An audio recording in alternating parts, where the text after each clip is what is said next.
Evo, Janko, zdaj sva v delavnici, ne? In kaj bova tukaj počela? Izdelala bo tvojo piramido s tvojim podpisom. Fino. Bom rabil pomoč, ker jaz se še ne spoznam. Zato sem tudi tukaj. Poglej, to sta osnovna orodja. Vidiad Leto in Macola. Macola je v tem primeru manjša in lažja, ker je zelo pomembno, so gosti udarci. Poglej. Zaščita je vedno pomembna očala. Najpomembnejša zaščita, ko nosiš, to so očala.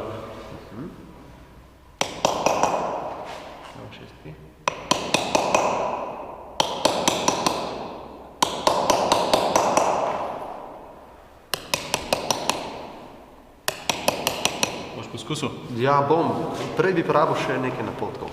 Vidim, da treba zelo polahko udarjati. Se lahko poškoduje, če preveč udarim? Lahko pride do napake. Aha, do napake. In kaj se zgodi v takem primeru, če pride do napake? Ja, verižna reakcija verjetno. Bo treba nov kos kamna. Tem se moram potruditi. Tako. Primemo, sva rekla... Mezinec spodaj. Tako. In s palcem upreš dleto. A je to zaradi tega, da imate tale palc?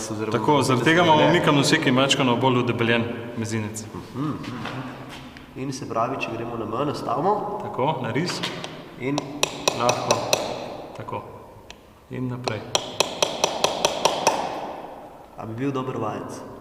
Bi.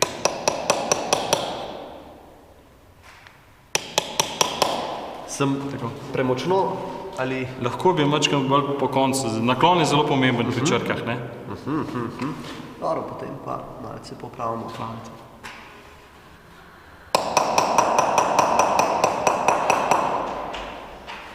In potem se nadaljuje z druge strani. Tako.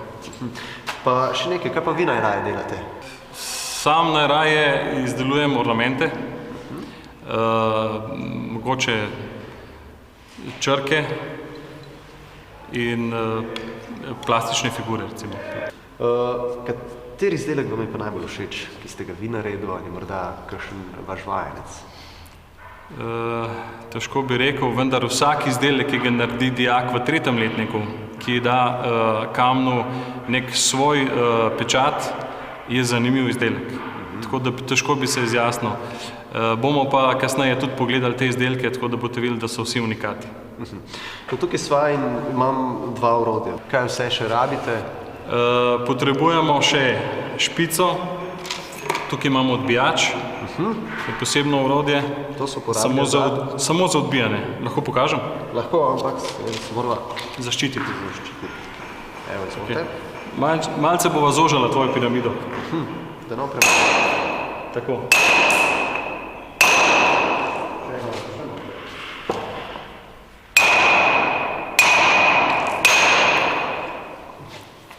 Pri tej obdelavi odletavajo veliki kosi.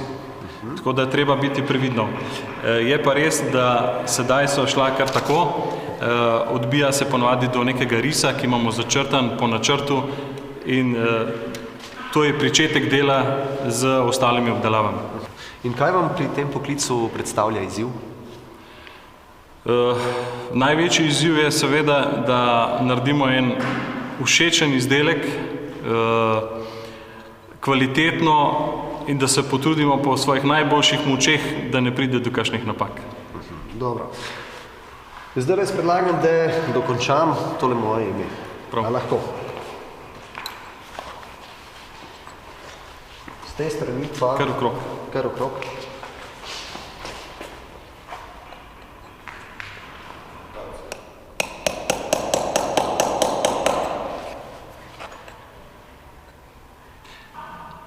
Tole?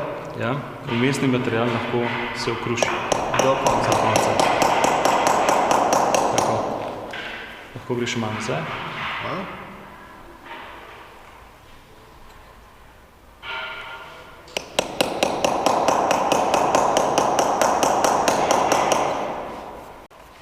Recimo, da bo, ne? Tako. Za prvič. Za prvič odlično.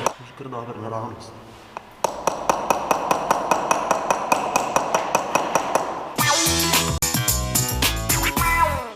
Ja, osnovnošolci so, kakršni so. To so mladi ljudje, ki pa skozi izobraževanje pridobijo neke pomembne veščine, ki so za zrelo odgovorno osebnost kar pomembne.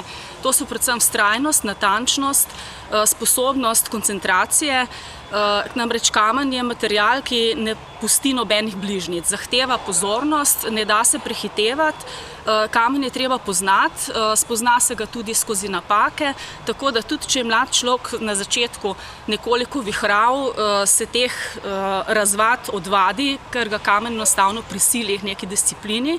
In kamnoseštvo je v bistvu poklic, ki lahko zelo veliko da. Človeku lahko da občutek velike vrednosti, ker tudi izdeluje izdelke z veliko vrednostjo.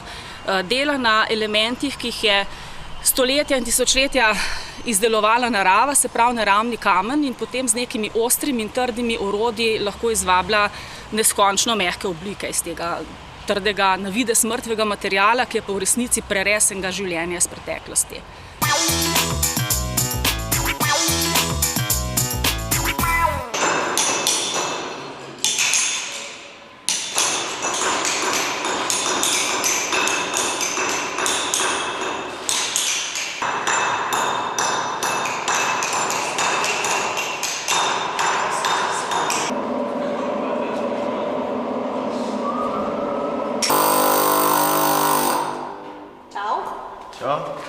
Kaj pa to delaš?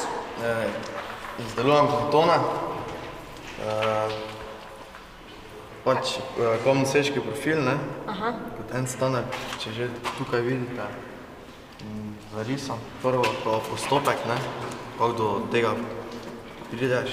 Kaj pa je to za en kamen? Lesno brdo, to je slovenski kamen. Imamo še druga vrsta kamna, naprimer, lipica. Te mi povej, kaj ti je najbolj všeč pri tem poklicu?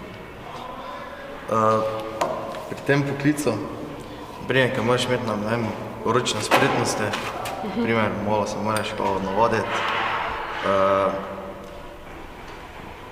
Ne se, kako bi rekel, sekiraš se, nekaj samo v tem poglobiš. Ok, super. Hvala. Kaj pa ti delaš? Jaz pa delam kegel, kakšen še tam ima. Kaj pa je to za en kamen? Lesno brdo. Ta čist druga zgleda, kakor on tam. Ja. Ti imaš tudi kakšnega kamnoseka v družini že? Ja, doma imamo obrt, ja. A tudi? Ja. Se pravi, potem misliš to prevzeti? Ja, najbolj bom delal doma, ko bom naredil šolo. Kaj pa ti je najbolj všeč, kaj ti je najbolj fajn? Ne vem, jaz sem zdaj vajen, sem prvi letnik, ko zdaj še sprobavam, kako gre. Kakšne lastnosti pa misliš, da mora imeti en dober kamnosek? Ja, da zna dobro obdelovati, da ima smisel za obliko. Fino. Bi rad recimo šel tudi na kakšno izmenjavo, slišim, da lahko greste, da imate to možnost? Ma, ne vem. Boš kar doma? Bom še videl. Ok, no, super, hvala. Hvala. Gremo tam naprej. Ja. Živjo. Delaš pa nekaj čisto drugega, vidim. Kaj pa je tole? Ja, pomagam samo to malo včerke, da bo fertik. Aha, za piramidico. Ja, za njegov piramidico. Kateri del ti je pa najbolj všeč pri tem poklicu? Katero delo? Ja, včerke so kar zahtevno, ker moraš skozi gledati, moraš biti natančen, občutek moraš imeti, čutiti moraš kamen, ker ima tudi žile, pa da kje ne odleti. Drugače mi je pa všeč plastika, 3D, tam imaš lahko malo več svobode. Ker imamo po Brdoma, pa ni časa za tole, je pol bolj spomeniki pa police. S katerim kamnom pa pol najrajše delaš? Največ delamo z granitom, v bistvu, ja, ker je najbolj obstojen tudi. Zakaj si se pa ti v bistvu odločil za to, ker imaš doma obrt? Ja, ker imaš doma obrt, pa že bratje. Prvo je star ata začel, pol je moj oče, pa zdaj brat že je tudi. Kar dosti časa. To dolgo časa traja, da se naučiš te črkice klesati? Pa vaja, samo točno moraš. Vaja dela mojstra. Hvala, čau.